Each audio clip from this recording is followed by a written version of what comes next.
Hello everyone, welcome back to the cottage. I'm Joey the Veiled Cottage Witch, and today we're going to talk about a super interesting subject. At least for me, I am obsessed with it. It is something that I think about every day. It's something that is in the forefront of my mind every day. I take into consideration when I dress, when I put on my makeup. It is something that I use in Magick on the daily. And yes, I'm talking about color. Color is a fascinating subject and something that I use in my magical practice, in my energy work, in my tarot practice, in my daily life, everything. And of course, I dress the part for you guys today. So the actual title of this episode, I'm guessing, because I'm not making this a series, this is a one-shot deal, but is The Psychology of Color and the Magic it Holds. And that is just the tip of what I'm really talking about. This is basically a witch's guide to color, behavior, and energy. So we're going to talk about a lot of things. And so color, sorry, my computer's right here. This is my notes. Color is not decoration, okay? It is not something frilly that is, just sauce, right? It's a vibration. It's a language. And it's spell work. So today we're going to have a little sit down and we're going to chat all about color. So we're going to step into the subtle current that flows through everything we see.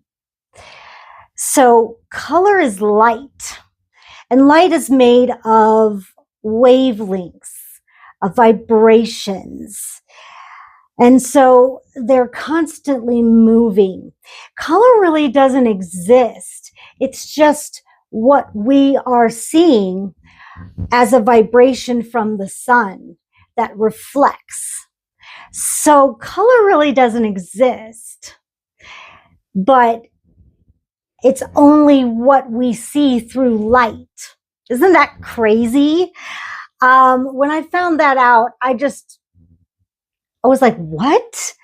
Yeah, it's only a vibration that we get that reflects from the sun through our eyes.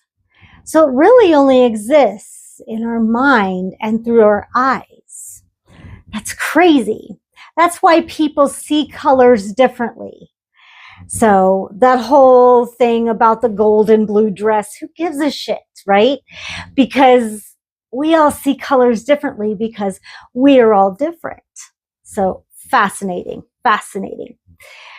So we're going to dip into the psychology of color and how it weaves itself into energy work, behavior and magic, and even divination. So if that sounds good to you, stick around. You just might learn something new.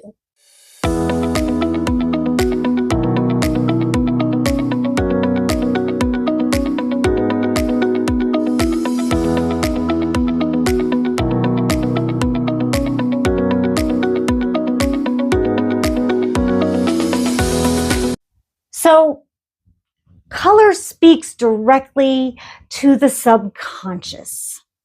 Before we think, before we reason, we feel color. And long before psychology gave it a name, witches, healers, and mystics were already working with color as a tool of intention and transformation. And when we draw cards for divination, like tarot and oracle, we are reading the colors in those cards. So many colors that are popping out. We are seeing it and we are reading it. Psychologically, without processing those colors consciously, it's a vibe, and we are feeling it without even consciously being aware of it. So in this video, we're going to explore 7 colors, how they influence behavior, and how we can work with them intentionally through color magic. So let's get into it. Red. It is the most in-your-face color, right? It's blood, it's fire, and it's the will to live. It's the color of life force, right? Psychologically, red stimulates the nervous system, right?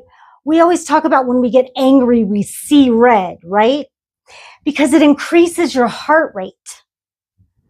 And it raises blood pressure and sparks action. This is why red is used in warnings and stop signs and desire. It commands attention. Energetically, it correlates with the root chakra that governs survival, embodiment, instinct, and primal power. Now in magic, red is used when you want to conjure courage, protection, power, passion, physical vitality. Now, some color magic ideas is you could light a red candle when you feel depleted or powerless. And as it burns, you can visualize red light filling your legs, filling your spine, and then anchoring you into the earth. Quick visualization, and it works wonders. And you can speak aloud, I am safe, I am strong, and I am loved. Red is not subtle. It moves things. It gets the job done. It powers through. And in tarot and other divination systems, but I'm going to use tarot for an example, you can see power, and you can see passion and courage coming through in the cards that are dominantly red. These are just a few examples, but I encourage you to go through your oracle and go through your tarot cards and find cards that are dominantly red. You're going to see all those attributes in that in some way. All right, orange. Orange is desire, creativity, and sacred pleasure. It's the color of motion and joy. Now, psychologically, it encourages social behavior, enthusiasm, and creativity. It dissolves emotional stagnation and awakens playfulness. So it does a lot of work with the inner child. Now, energetically, orange resonates with the sacral chakra, the seat of pleasure, desire, and emotional balance. It gets things moving again. If you have some unprocessed trauma, it really helps to move that along. Now, in magic, orange is used for creative inspiration, attraction spells, emotional healing, reclaiming joy and sensuality.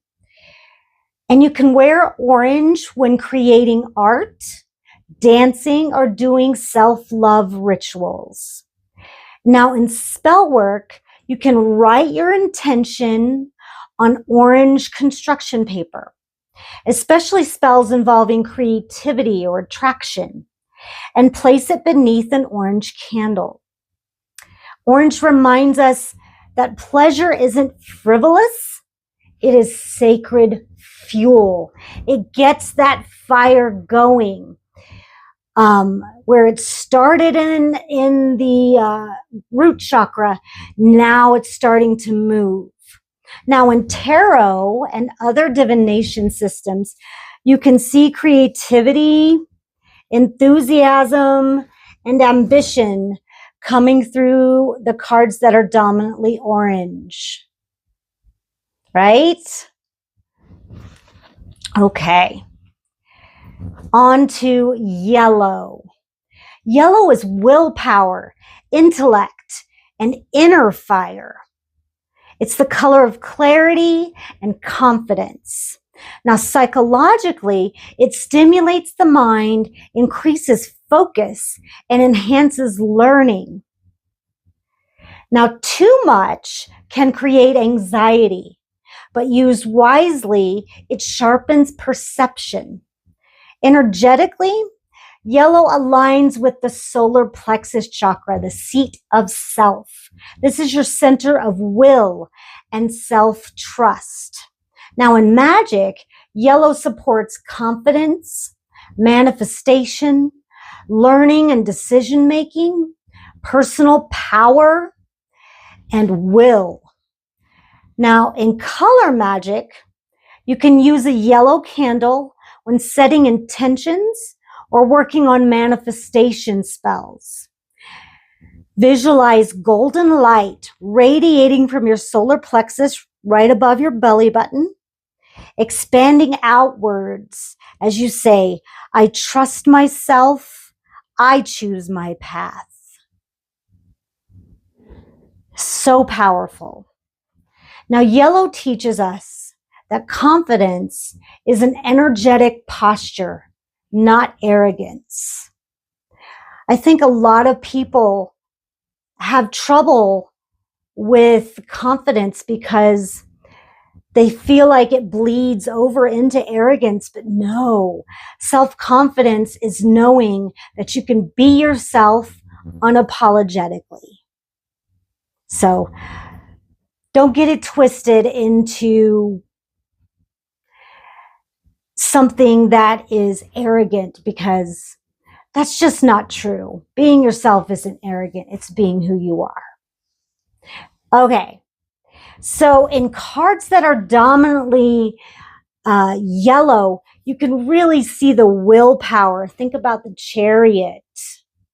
He's ready to attack. He's ready to move forward. Intellect and confidence. Think about the Queen of Wands and the Strength card. Look at your cards that are dominantly yellow and you can see that coming through. Now on to my favorite color, green. Green is healing, growth, and earthly wisdom. It's the color of balance. Now, psychologically, it calms the nervous system and restores emotional equilibrium. It is deeply soothing because it mirrors nature itself. How beautiful is that? That's why we always feel better when we go for a walk in the woods. Now, energetically, green opens the heart chakra, where compassion, grief, and love coexist. Sometimes it's heartbreaking, but sometimes it's heart opening, right? Now in magic, green is used for healing, abundance and prosperity, fertility and growth, and emotional balance. The only caveat I would say for using green for healing is not to use it for cancer. Absolutely not. You want to use blue or violet for cancer. Never ever green, because green is growth and we don't want cancer to grow. Caveat. So there you go. For color magic, for a money or abundance spell, place coins beneath a green candle and dress it with basil or cinnamon. If you do both, I love it. It's such a wonderful smell, just so you know. Now for healing, visualize green light wrapping gently around the body like moss on stone. Such a beautiful visualization. Now, if you're doing healing for cancer, I would recommend a violet flame visualization to transform the cancer cells into healthy cells. That's what I do. Now, green does not rush. It grows. So if you need something in a hurry, don't use green. Green is subtle, okay? Now, in the tarot and other divination systems, you can see the growth, abundance, and healing coming through in cards that are dominantly green. So you can see, you know, victory after battle, growth. The Page of Pentacles, you can see, you know, abundance and wanting to plant that seed so it can grow. And then, of course, the beautiful Queen of Pentacles with all that fertility all around her. She can also heal. She's also a healer. All right. Drink break.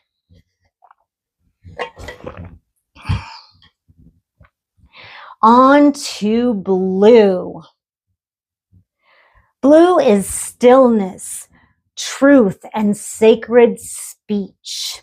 It's the color of calm awareness. Now, psychologically, blue lowers stress and slows the body.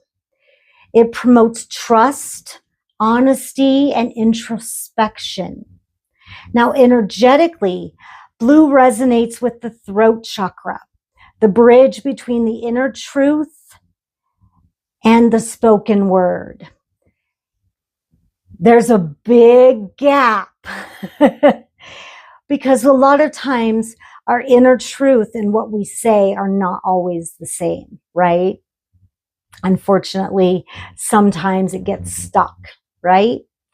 Now, in Magick, blue supports peace and emotional healing, protection, communication, speaking truth, right?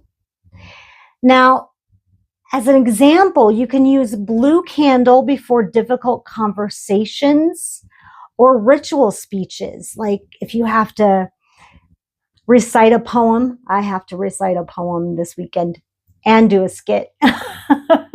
I need to practice my lines. But lighting a blue candle helps work on that throat chakra and builds that confidence so you can speak a little bit with a little bit more confidence. Now, write what needs to be said on paper, breathe deeply, and visualize blue light flowing from your throat, steady and clear. Okay? Now, blue teaches that silence can be as powerful as sound, knowing when to speak and when to keep silent. Now, in the tarot and other divination systems, you can see the stillness. You've got the star, the high priestess, and the ace of cups. You can see stillness, but also emotional flow, introspection, and peace coming through in the cards that are dominantly blue. You can also see a lot of intuition and spirituality as well. All right, on to purple, my second favorite color. All right, purple is mystery, power, and the other world. It's the color of liminal knowing. Now, psychologically, it stimulates imagination and introspection. It has long been associated with authority. Like, you couldn't wear purple unless you held rank in office. Like, if you were not a king or held royal court, you were not allowed to wear purple. That's facts. Yeah. So it also represents mysticism and spiritual depth. Now, energetically, purple aligns with the third eye and the crown chakra. These are gateways to intuition and higher awareness. Now, in Magick, purple is used for psychic development, divination, spiritual authority, dream and astral work. Also channeling and mediumship. Now, wear purple or light a violet candle during tarot readings or meditation. It helps tremendously. You can also hold purple stones like charoite, amethyst, lepidolite, purple fluorite, any of those, and those help meditation and divination. Visualize violet light spiraling upward from your brow, opening awareness beyond the physical. That helps open all of your channels to allow your guides to come in to help you with your readings. Purple does not explain, it reveals. So that is why it's so tied to the psychic mind. Now in tarot, I've noticed there's not a lot of purple in the classic Rider-Waite, but when you get the radiant Rider-Waite, purple's all over the place. You can see the mystery, the imagination, spirituality coming through in the Hanged Man, the Four of Swords, and the Ace of Swords. Look at those purple mountains in the background. These are all highly spiritual cards. Oh, I have my hangman upside down. So you can tell there's a lot of that mystery and spirituality coming through. Beautiful. On to black. Black is the void. It's also protection, but it's also transformation. It can be a lot of things. It's the shadow side. It's a place of darkness. It's not absence. It's potential. So that's really important to remember. Now, psychologically, black encourages introspection and boundary setting. It absorbs rather than projects. So that's something very deep that really needs to be examined there. It takes things in. It doesn't attack. A lot of people are afraid of black, but people don't realize we wear a lot of black as witches because we're trying to protect, because black absorbs a lot. So we're trying to protect that. Energetically, black holds the energy of the void, the fertile darkness from which all things emerge. Now in magic, black is used for protection, banishing, shadow work, endings, and rebirth. Now, you can use a black candle to release what no longer serves you. You can write what you're letting go of, burn it safely, and allow the black flame to absorb and dissolve that energy. Perfect example of that absorbing energy I was talking about. Black teaches that endings are womb spaces, not failures. So endings are new beginnings as well. Whenever I do a banishing, I also do a manifestation. So what is going to take that place? Because I don't like to leave a void. When you banish, you should also bring a blessing in. So I don't want any negativity, but what I do want is positivity. So when I let go of, let's just say, a bad habit, I also want to bring in a good habit. It's a good practice to incorporate into your spiritual practice. So let's look at some black tarot. So we've got the Devil, Death, and the Nine of Swords. All, just taking in that shadow side and showing those endings, but new beginnings. The night is going to end and the new day is going to come, right? Night doesn't last forever. Death, the end of the old, beginning of the new. And the Devil is like showing you that you are chained as a warning, so you know to break that chain. So I hope you guys have enjoyed this whole dive into color. It's something I'm so very passionate about. And I I'm so grateful that I got to bring this to you. So I hope you get that color is not just something that you see. It is something that you work with. It is a tool. It is an ally. It's your friend. Work with it. Use it. Utilize it, because it's everywhere. And it's something that is such a resource. So I hope you have learned something and can incorporate it into your spiritual practice in one way or another. So please give this video a like, subscribe if you'd like to see more, hit that bell for notifications so you don't miss any upcoming videos. Please visit my website at theveiledcottagewitch.com, where you can book a reading, book a service, book a class. Some are available online, and of course in person. There's also workshops and events that you can see that are going on.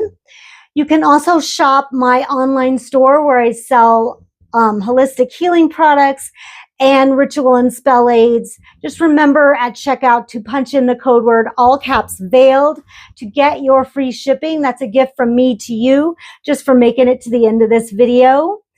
If you'd like to leave me a little gratitude, you can do that. There are 3 ways to leave me a little tip. Not necessary, but it is greatly appreciated. Other than that, live your best life and live for yourself. And I'll see you guys on the next one. Bye.